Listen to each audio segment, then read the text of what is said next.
नमस्कार मित्रों, बुद्ध भाव चैनल पर आपका स्वागत है। मित्रों, किसी के भी मन को पढ़ने के कुछ आसान तरीके होते हैं। अगर आप इन तरीकों को समझ लेते हैं तो आप किसी के भी मन को बड़ी ही आसानी से समझ या पढ़ सकते हैं। आज की बौद्ध कहानी के माध्यम से समझते हैं कि किस तरह से आप दूसरों की मन को पढ़ व समझ सकते हैं। एक समय की बात है, एक गांव में दो भाई रहते थे।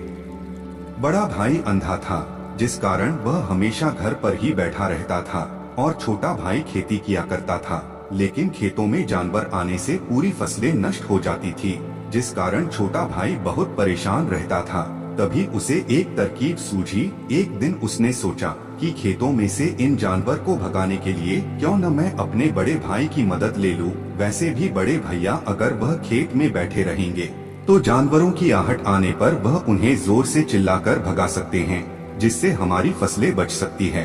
इसलिए उन्हें मैं खेत में बिठा देता हूँ। यह सब सोच विचार करने के बाद उसने अपने खेत में एक छोटी सी झोपड़ी तैयार की और अपने अंधे भाई को उस खेत में बिठा दिया और उनसे कहा, भैया, यदि कोई जानवर की आहट आपको सुनाई दे तो आप जोर जोर से चिल्लाना। यह सुनकर वह जानवर यहाँ से भाग जाएंगे और हमारी फसलें नष्ट होने से बच जाएगी।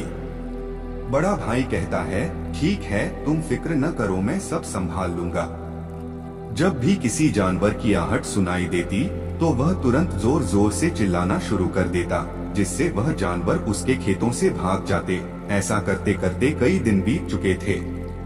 तभी एक दिन उसके खेत में एक हिरन भागता हुआ आता है और वह खेत के बांध को तोड़कर वहां से भाग जाता है। लेकिन उसी हिरण का पीछा करते हुए एक राजकुमार भी उस खेत में आ पहुंचा। तभी राजकुमार की नजर उस अंधे व्यक्ति पर पड़ती है। राजकुमार उस व्यक्ति से कहता है, देखो, मैं यहाँ पर एक जानवर का पीछा करते हुए आया हूँ। क्या तुमने उस जानवर को यहाँ पर देखा है? इस पर वह व्यक्ति कहता है, श्रीमान, मैं तो अंधा हूँ, मैं भला किसी जानवर को कैसे देख सकता हूँ। लेकिन मैं आपको इतना जरूर बता सकता हूँ कि जो जानवर मेरे खेतों से होकर भागा है वह आपके लायक नहीं है। आप उसके पीछे अपना समय यूं ही व्यतीत कर रहे हैं। राजकुमार उस अंधे व्यक्ति की बात सुनकर हैरान हो जाता है। वह यह सोचने लगता है कि आखिर यह तो अंधा है, फिर इसे कैसे पता कि जिस हिरण को मैं तलाश रहा हूँ वह हिरण मेरे लायक है ही नहीं। यह अंधा व्यक्ति मुझे कैसे बता सकता है? तभी राजकुमार उस अंधे व्यक्ति से कहता है, कहीं तुम मुझसे झूठ तो नहीं कह रहे हो? एक तरफ तुम यह कहते हो कि तुम अंधे हो और दूसरी तरफ तुम यह भी कह रहे हो कि जो जानवर यहाँ से भागा है वो मेरे लायक नहीं है। इस पर वह अंधा व्यक्ति कहता है, हे श्रीमान, जिसे आप एक हिरन समझ रहे हैं, असल में वो एक हिरन नहीं है बल्कि एक हिरनी है और वह गर्भवती है। और जहाँ तक मुझे ज्ञान है, मैंने कभी किसी राजा को किसी गर्भवती हिरनी का शिकार करते हुए नहीं सुना है और इसी कारण मैं आपसे यह कह रहा हूँ कि वह हिरनी आपके लायक नहीं है। आप उसके पीछे अपना समय व्यर्थ ना करें। यह सुनकर राजकुमार और भी अचंभित हो गया। वह यह सोचने लगा कि आखिर ये अंधा आदमी यह कैसे जान सकता है कि वह हिरनी है और गर्भवती भी है। राजकुमार कुछ देर सोच विचार करने के बाद अपने सेनापति से कहता है, सेनापति जी, मुझे वह जानवर जिंदा चाहिए, क्योंकि मुझे यह पता करना है क्या वह हिरनी है और क्या वह गर्भवती है। क्योंकि यह अंधा आदमी बहुत विश्वास से कह रहा है और मुझे इस बात की पुष्टि करनी है। यदि वह हिरनी हुई और गर्भवती हुई तो वह हमारे शिकार के लायक नहीं है, क्योंकि हम तो एक हिरण का पीछा कर रहे थे। इसलिए जाओ और पता करो कि क्या वह हिरनी है। सेनापति राजकुमार से आज्ञा लेकर आगे की ओर बढ़ चलता है। कुछ देर बाद जब वह वापस लौट कर आता है तो वह राजकुमार को कहता है, राजन, इस अंधे आदमी ने जो भी बातें कही हैं वह बिल्कुल सही है। वह एक हिरनी ही है और वह गर्भवती भी है। यह सुनकर राजकुमार आश्चर्यचकित रह गया। उसे कुछ समझ नहीं आ रहा था कि आखिर अंधा आदमी कैसे पता कर सकता है कि वह जानवर एक हिरनी है और वह गर्भवती भी है। भला एक अंधा आदमी यह कैसे देख सकता है, यह कैसे जान सकता है? आखिरी इसे यह कैसे पता चला? ऐसे कई सारे प्रश्न अब राजकुमार के मन में उमड़ने लगे।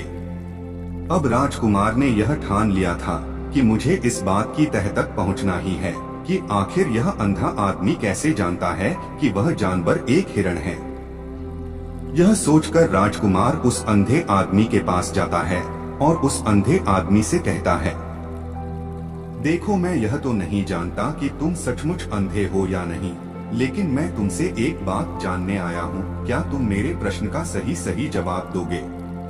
इस पर अंधा व्यक्ति कहता है, श्रीमान, आप जो कुछ पूछना चाहते हैं मुझसे पूछ सकते हैं, मैं आपको बिल्कुल सच सच जवाब दूंगा। इस पर राजकुमार कहता है, देखो, एक तो तुम कहते हो कि तुम अंधे हो और दूसरी तरफ तुमने यह बता दिया कि जिस जानवर का पीछा मैं कर रहा हूँ वह एक हिरण है और गर्भवती भी है। आखिर तुम्हें यह कैसे पता चला? तुम्हारे खेत में और भी जानवर आते होंगे और भी जानवर यहाँ से गुजरते होंगे, फिर तुमने यह कैसे अंदाजा लगाया?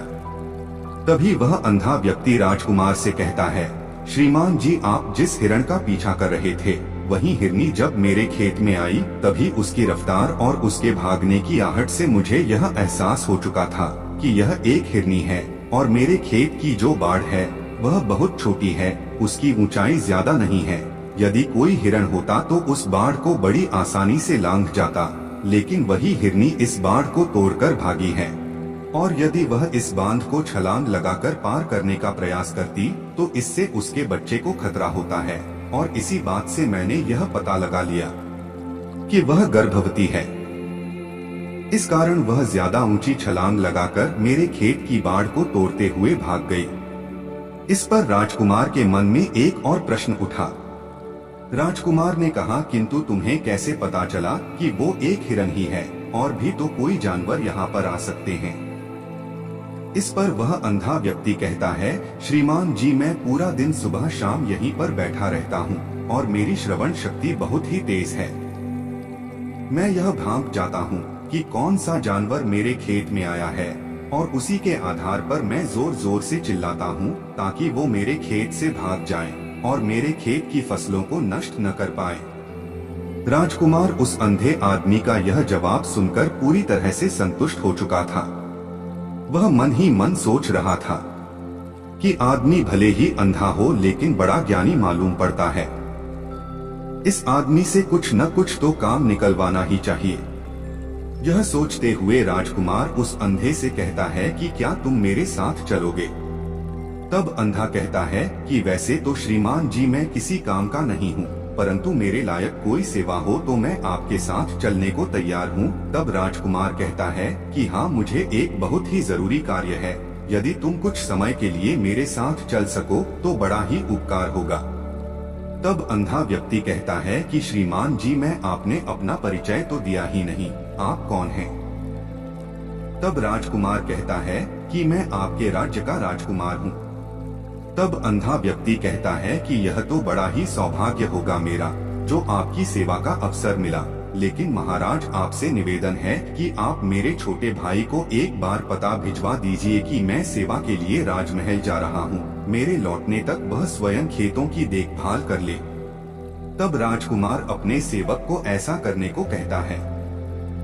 उसके बाद राजकुमार अंधे व्यक्ति को साथ लेकर वापस अपने महल की ओर लौट जाता है। महल पहुंचते ही राजकुमार उस अंधे व्यक्ति से कहता है कि आप तो बड़े ज्ञानी व्यक्ति हैं, आपको किसी भी बात का पता बड़ी आसानी से चल जाता है। आज मैंने आपको यहाँ पर इसलिए बुलाया है क्योंकि मैं आपसे यह जानना चाहता हूँ कि मेरी पत्नी पतिव्रता है या नहीं। इस पर वह अंधा व्यक्ति कहता है, हे राजन, यह कैसा प्रश्न हुआ? इस पर राजकुमार कहता है कि मैंने आपसे बिल्कुल उचित प्रश्न किया है, मुझे इस प्रश्न का उत्तर दीजिए। इस पर वह अंधा व्यक्ति कहता है, हे राजन, यह सब बातें जाने दीजिए। आपकी शादी को इतने साल बीत चुके हैं और अब आप यह बात क्यों जानना चाहते हैं? आपके मन में ऐसे प्रश्न क्यों उठ रहे हैं? इस पर राजकुमार जिद करते हुए कहता है, देखिए, आपको मुझे इस प्रश्न का उत्तर तो देना ही होगा। यदि आप मुझे इस प्रश्न का उत्तर नहीं देंगे तो मैं आपको मृत्युदंड दे दूंगा। राजकुमार के मुख से यह बात सुनकर वह अंधा व्यक्ति कहता है, हे राजन, यदि आप इस प्रश्न का उत्तर चाहते हैं तो उसके लिए आपको मेरा एक काम करना होगा। राजकुमार कहता है कि बोलो, मुझे क्या काम करना होगा। इस पर व्यक्ति कहता है, इसके लिए आपकी पत्नी को मेरे साथ कमरे में अकेला छोड़ना होगा। उस अंधे व्यक्ति की यह बात सुनकर राजकुमार पहले तो क्रोधित हो जाता है, लेकिन फिर कुछ सोच विचार करने के बाद वह उस व्यक्ति की बात मान लेता है और अपने सेनापति को आदेश देता है कि सेनापति जी, इस व्यक्ति को और रानी को एक कमरे में कुछ देर के लिए अकेला छोड़ दें। सेनापति बिल्कुल वैसा ही करता है। राजा की पत्नी और अंधा आदमी एक कमरे में बंद हो चुके होते हैं। तभी वह अंधा आदमी रानी से कहता है कि मुझे आपको छूना है। इस बात पर रानी अत्यधिक क्रोधित हो जाती है और उस अंधे आदमी को वह पकड़ पकड़ कर पीटने लगती है, कभी हाथों से तो कभी लातों से तो कभी पटक पटक कर। इस तरह से उसने उस अंधे आदमी की खूब पिटाई की। उसके बाद किसी तरह से वह अंधा आदमी अपनी जान बचाकर वहां से भाग निकलता है और वह राजकुमार के पास पहुंचता है और वह राजकुमार से कहता है कि हे राजन, आपकी पत्नी पतिव्रता नहीं है। यह बात सुनकर राजकुमार अत्यधिक क्रोधित हो उठता है और राजकुमार अपनी तलवार निकालकर सीधा अपनी पत्नी की ओर जाता है और क्रोधित होकर वह अपनी रानी से कहता है, रानी जी, आज मैं जो भी सवाल आपसे करने वाला हूँ उसका मुझे जवाब दीजिएगा, और यदि आपने एक शब्द भी झूठ कहा तो मैं आपका अभी के अभी सर धड़ से अलग कर दूंगा।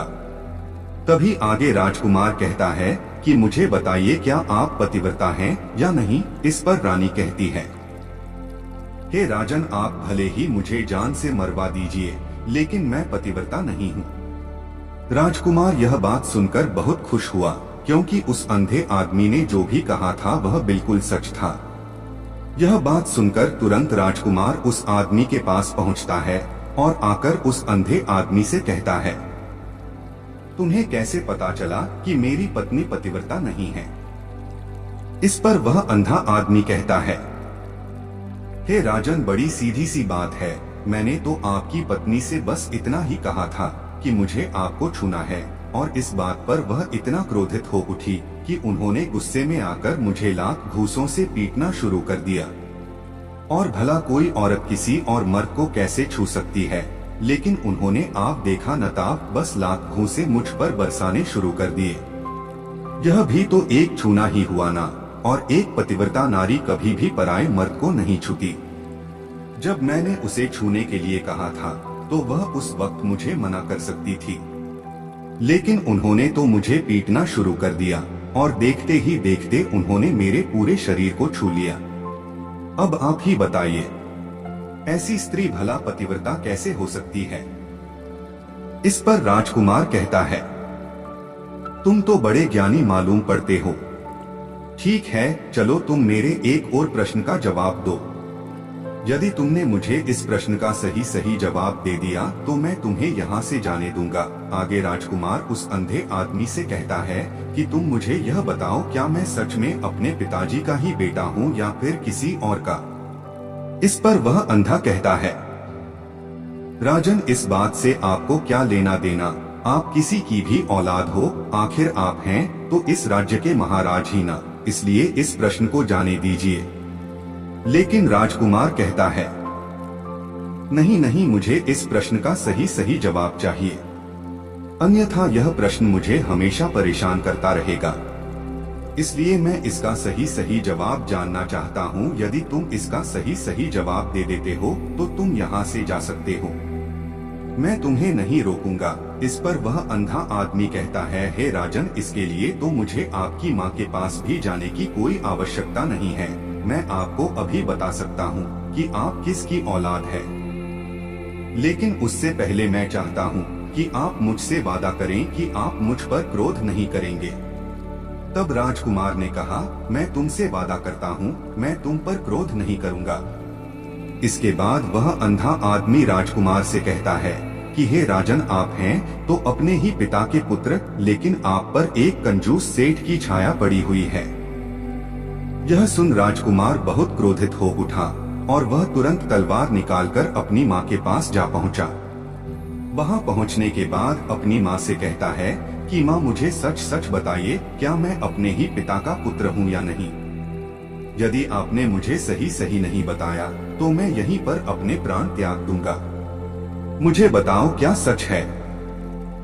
इस पर उस राजकुमार की माँ कहती है, बेटा तू है तो अपने ही पिता का पुत्र, लेकिन तुम्हारे ऊपर एक कंजूस सेठ की छाया पड़ी हुई है।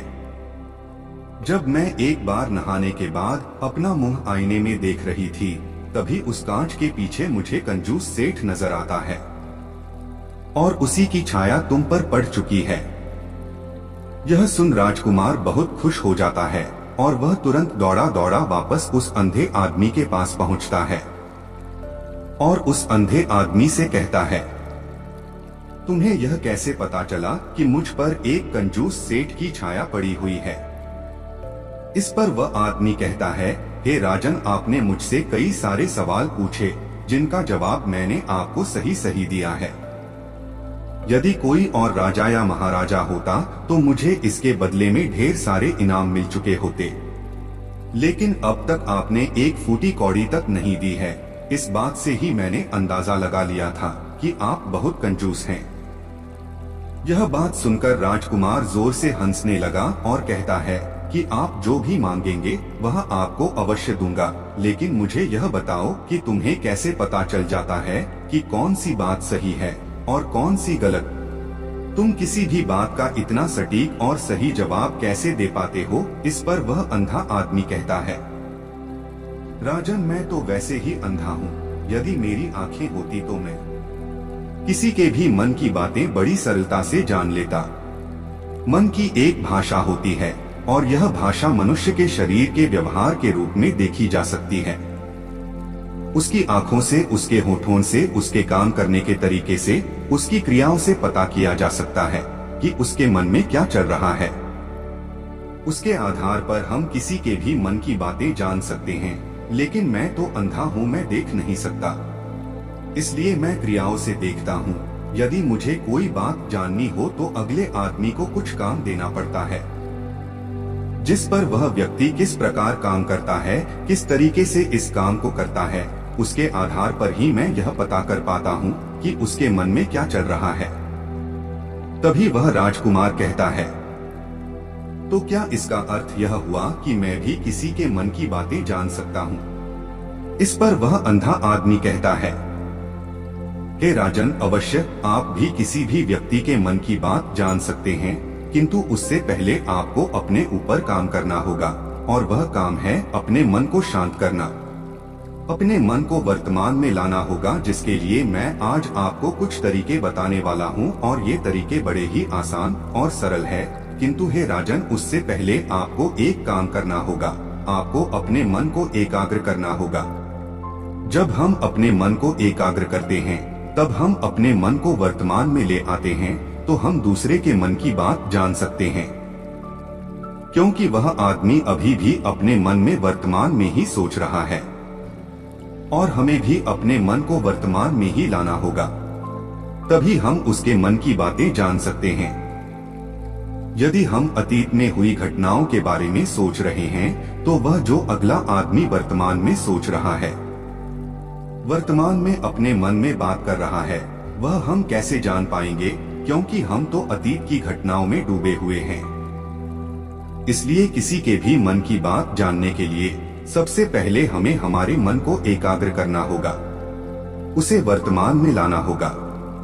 आगे वह व्यक्ति राजकुमार से कहता है, हे राजन, जो तरीके मैं आपको बताने वाला हूँ, इन तरीकों से बड़ी आसानी से किसी के भी मन की बातें जान सकते हैं। उसके बाद वह अंधा आदमी राजकुमार से कहता है कि हे राजन, जो सबसे पहला तरीका है वह है आंखों पर ध्यान देना।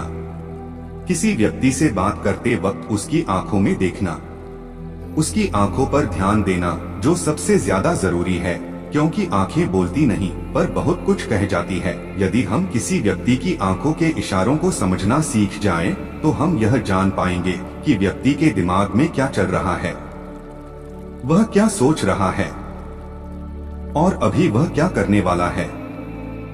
मेरे पास आंखें नहीं है, लेकिन मैंने अपने गुरु से यह विद्या सीखी है। क्योंकि बहुत सालों पहले मेरे पास आंखें थी और मैं उस वक्त में लोगों के मन की बातें केवल उनकी आंखों से ही जान लेता था। इसलिए यदि आप भी दूसरों की मन की बातें जानना चाहते हैं तो आपको भी उनकी आंखों पर गौर करना चाहिए। एक बहुत ही सीधा और आसान तरीका होता है।